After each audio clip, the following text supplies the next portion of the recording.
Loredana e shikon gjestin me një shikim ironik dhe e nënvlerëson haptazi për qëndrimin e tij. Ajo nuk e mban për më gjatë dhe fillon të flasë me të njëjtonin e saj të mbredh. Ah, po, ti mendon se je një djalë i pashëm dhe se të gjitha vajzat janë të dashuruara me ty, apo jo?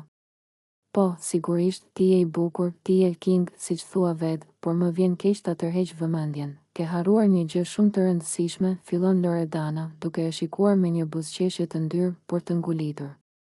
Gjesti, i njohur për egoizmin dhe qëndrimin e tij të mburur, ndalet për një moment, por nuk e merr në seriozisht atë që po thot Loredana. Ai e kthen kokën dhe buzëqesh për të treguar se nuk është i shqetësuar. Loredana vazhdon me tonin e saj ironi. Ti mendon se je ai djalë që të gjithë vajzat e duan dhe të gjitha janë të gatshme të bëjnë gjithçka për ty, por le të them diçka. Jo të gjitha vajzat të duan, ti nuk je asgjë më shumë se një monster i fshehur në një pamje të bukur. Ti mund të kesh fytyrën tënde të bukur dhe mund të flasësh shumë për veten, por në thelb nuk je gjë tjetër veç se një mashtrues që përpiqet të mbajë vajzat nën kontroll. Gjesti nis të qesh dhe përpiqet të minimizoj fjalët e Loredanës, por është e dukshme se ato e shqetësojnë më shumë se çdo t'ia pranojë dikush. Loredana, e bindur se po i thot të vërtetën, nuk e ndalon.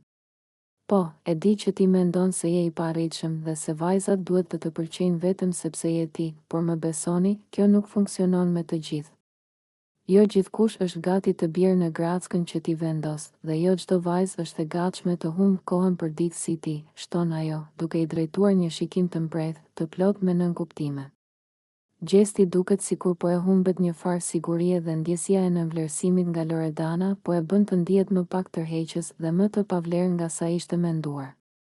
Por, ai përpiqet ta mbajë ekuilibrin dhe thot me një buzëqeshje të paqartë, po, mirë, ndoshta nuk jam gjithçka që mendoj, por edhe ti nuk je aq e mbredh sa dukesh, Loredana. Më vjen keq që mendon se ti e kupton gjithçka, por duket se ti nuk ke as idenë e plot të asaj që po ndodh. Por Loredana nuk ndalet.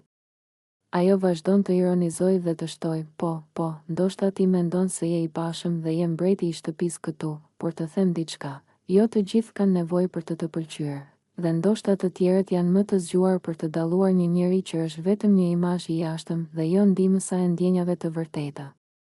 Fjalët e Loredanës duken se po e godasin Gjestin në një pjesë të tij të ndjeshme, por ai e mbajti për një kohë një pamje të qetë dhe vazhdoi të tallet për të mbajtur gjendjen.